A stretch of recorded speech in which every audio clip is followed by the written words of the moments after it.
Heureuse de vous retrouver. Bienvenue à tous. À la une de l'actualité, c'est le nouveau point de presse du porte-parole du gouvernement, Lambert Mende, ce jeudi à Kinshasa. Au rendez-vous, les sujets brûlants d'actualité au pays, de la révision constitutionnelle à la libération des prisonniers bénéficiaires de l'amnistie. Lambert Mende s'est largement apaisanti sur la lettre ouverte des évêques de la Conférence épiscopale nationale du Congo, réitérant leur opposition à une éventuelle révision de la Constitution. La première mise au point du porte-parole du gouvernement a porté sur l'un des sujets les plus épineux du pays, la révision de la constitution congolaise. D'entrée de jeu, Lambert Mende a fustigé le comportement des évêques de la Cinco, alors en séjour à Rome, ont réitéré leur opposition à toute modification de l'article 220 de la Constitution dans une lettre ouverte datée des dimanches. Cet article interdit toute révision constitutionnelle destinée à modifier le nombre et la durée de mandat présidentiel, limitée actuellement à 2 mandats successifs de 5 ans. Selon le prélat catholique, le modifier serait faire marche en arrière sur le chemin de la construction de la démocratie et cela compromettrait gravement l'avenir harmonieux de la nation. Réponse du berger à la bergère, pour le ministre de la Communication et Médias, il est évident que les évêques ont voulu faire plaisir à des agents d'influence étrangers et que leur discours sonne comme un nouveau gage offert à des maîtres à penser occidentaux. Prétendre même qu'on ne peut même plus écrire une nouvelle constitution dans notre pays accorde aux évêques catholiques une ascendance sur le peuple congolais, a poursuivi Lambert Mende sur un ton très ferme. Au sujet de la révision de l'article 220, le porte-parole du gouvernement a déclaré qu'il n'était pas pour l'instant à l'ordre du jour, mais qu'en démocratie, tout peut être discuté, y compris les dispositions verrouillées de la loi fondamentale. Si révision d'une de ces dispositions devait y avoir, un référendum serait organisé, a-t-il dit. Ce mécanisme permettrait de dégager la volonté souveraine du peuple, précisant par un couplage aux élections locales prévues en 2015. Lors de la session parlementaire qui s'est ouverte lundi, les députés et les sénateurs doivent étudier et voter en priorité un projet de loi proposant l'élection des députés provinciaux au suffrage indirect et non plus au suffrage direct. Le gouvernement y voit un moyen de faire des économies, mais l'opposition dénonce une manœuvre pour modifier plus profondément la constitution congolaise. Rendons-nous en province orientale où la MONUSCO a ouvert un site d'accueil dans la localité d'Aveba à environ 80 km de Bunia pour les miliciens de la force de résistance patriotique qui ont accepté de déposer volontairement les armes. Cette option a été levée par la mission onusienne mercredi au cours d'une rencontre avec les autorités coutumières de la collectivité de Walendu-Bindi dans le district de l'Ituri. La MONUSCO cherche que ces personnes puissent se rendre dans la dignité, dans le respect de leurs droits et qu'elles puissent cesser d'être les ennemis de leur peuple et de leur pays. La population voudrait une fois pour toutes retrouver la paix. Selon le directeur de la MONUSCO en Ituri, toutes les dispositions ont été prises pour l'accueil de ces ex-miliciens de la Force des résistances patriotiques, FRPI. La volonté de la MONUSCO est de poursuivre les discussions avec les autorités locales en vue de mettre en place un projet de grande envergure pour résoudre le problème des rebelles de la FRPI. Les hommes du chef milicien Cobra Matata sont inculpés pour avoir commis plusieurs exactions sur la population civile dans les districts de l'Ituri. Mais l'option levée par la MONUSCO répond ainsi aux appels lancés par les autorités traditionnelles de Walendu-Bindi qui envisageaient de donner une nouvelle chance aux combattants pour un dépôt volontaire des armes.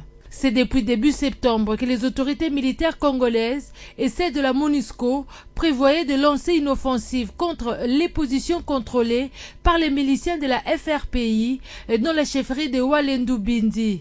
Mais Cobra a posé quelques préalables avant de se rendre. Il veut notamment être amnistié et être élevé au grade de général au sein des forces armées de la République démocratique du Congo.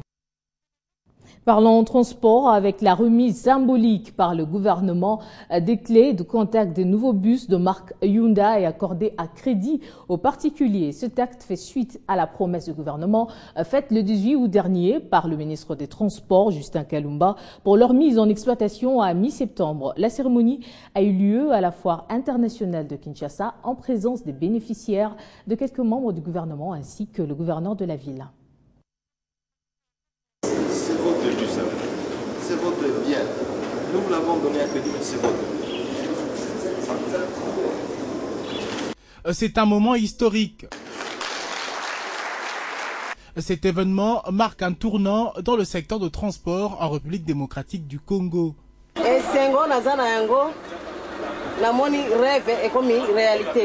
Madame, nous montons dans votre bus pour vous montrer que nous vous soutenons. Merci. Ces clés remis par le chef du gouvernement à titre symbolique à ces deux opérateurs de transport urbain privé, membres de la PEFCO, et le geste qui marque l'entrée en exécution du programme ambitieux Esprit de vie, conçu par le gouvernement pour traduire en acte la vision du chef de l'État Joseph Kabila, celle de la révolution de la modernité, ici dans le secteur de transport.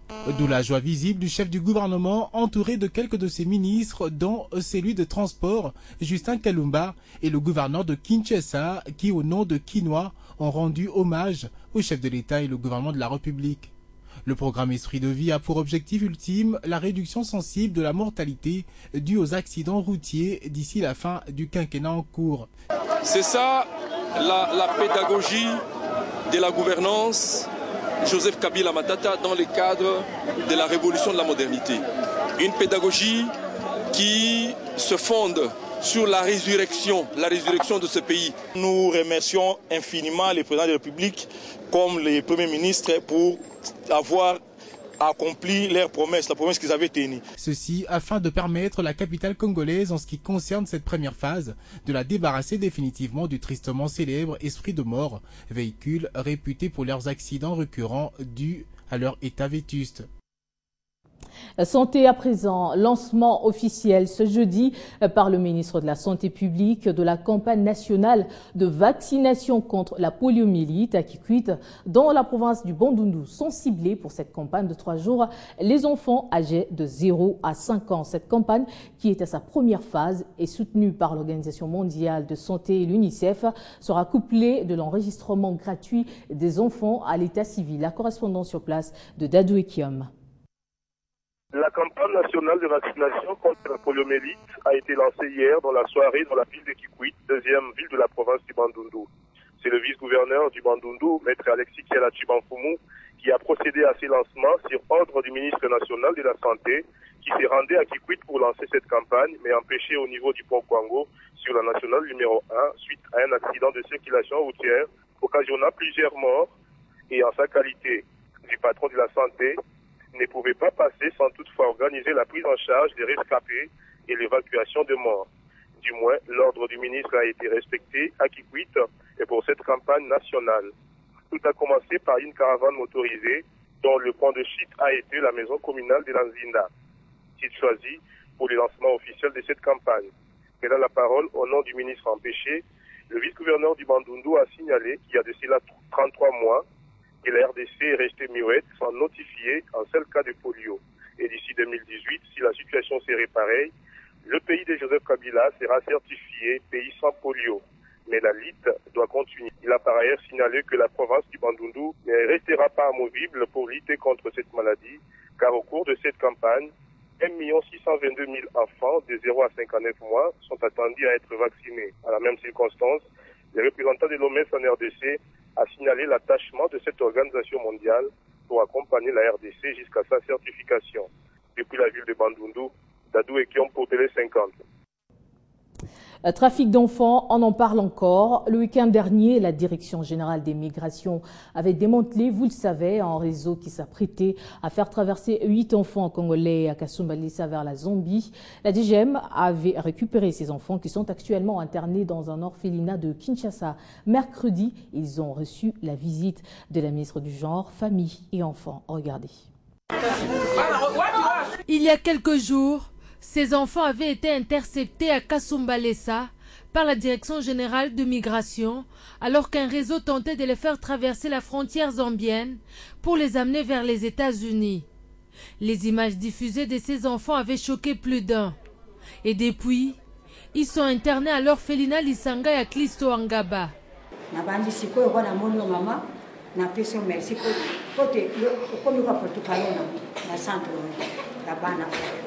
Mercredi, ils ont reçu la visite de la ministre du Genre, Famille et Enfants qui a apporté des vivres pour tous les orphelins de ces centres. Geneviève Inagossi salue l'initiative de la promotrice de cet orphelinat. la rassurer que le gouvernement soutient son engagement en faveur des enfants. Au nom de mes autres collègues, je vais me faire son porte-parole pour qu'une attention particulière soit accordée. Depuis le 25 septembre 2013, l'ADGM avait pris la mesure de suspendre l'octroi des autorisations de sortie pour les enfants adoptés. Et la ministre a tenu à rappeler que cette décision est toujours en vigueur. Cette mesure reste toujours en vigueur. Et je ne pense même pas que des actes comme ceux que nous dénonçons ou encore nous condamnons aujourd'hui sont de nature à encourager la levée de cette mesure. L'orphelinat Lisanga à Klisto Angaba est un organisme humanitaire d'action sociale pour le bien-être de l'enfant et de la famille qui héberge au total 108 enfants, dont des nouveau-nés.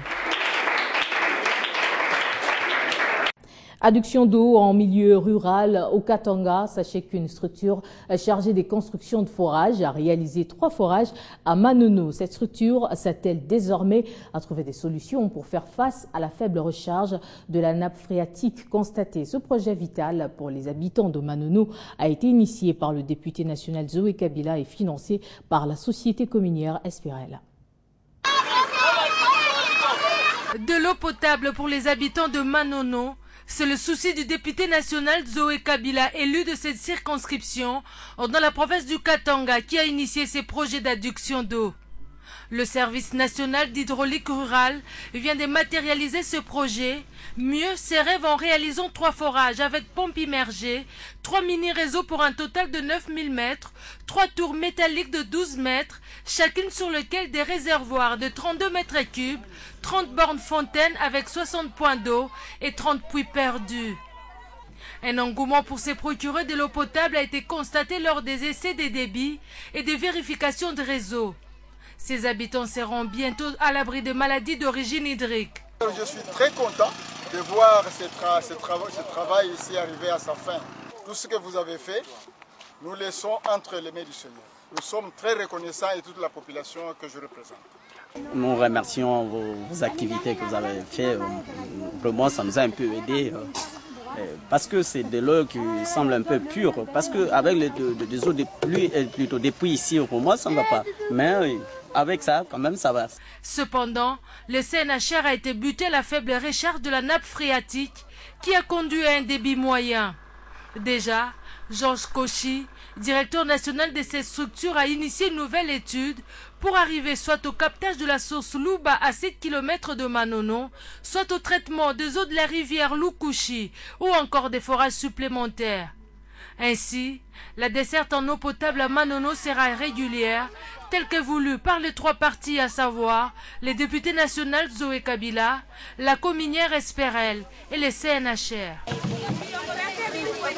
On va parler éducation cette fois avec ce geste de cœur de Fatouma Djouma, présidente fédérale de la Ligue des jeunes du PPRD Mont-Amba 1. Un lot important des kits scolaires a été remis aux femmes de la Ligue pour la rentrée scolaire de leurs enfants. À l'occasion, certaines femmes ont d'ailleurs signé leur adhésion au Parti du peuple pour la reconstruction et la démocratie. Eric Moussoumadi, grâce à Mutankole Aeka.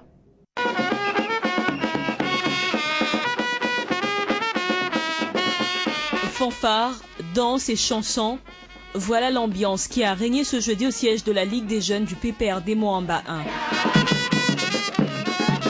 1. Loin d'être une matinée politique, la rencontre a été marquée par la remise des kits scolaires à la commission féminine de la Ligue, dont de 7 femmes très actives dans les œuvres caritatives. C'est une joie pour moi de voir et de montrer réellement que nous sommes en train de travailler sur terrain.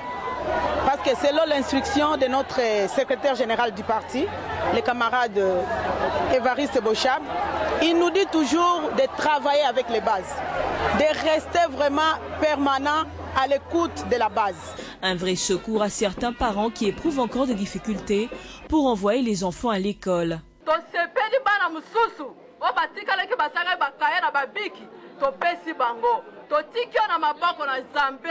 Ému par l'idéologie du parti, grâce à la bravoure de la présidente fédérale de la Ligue des jeunes de Mont-Amba 1, certaines femmes n'ont pas hésité de signer leur adhésion au parti. Et ce n'est pas tout, parce que là, on va encore descendre sur le terrain, parce que nous voulons avoir un bon résultat. et que notre parti, le PPRD, puisse vraiment aller de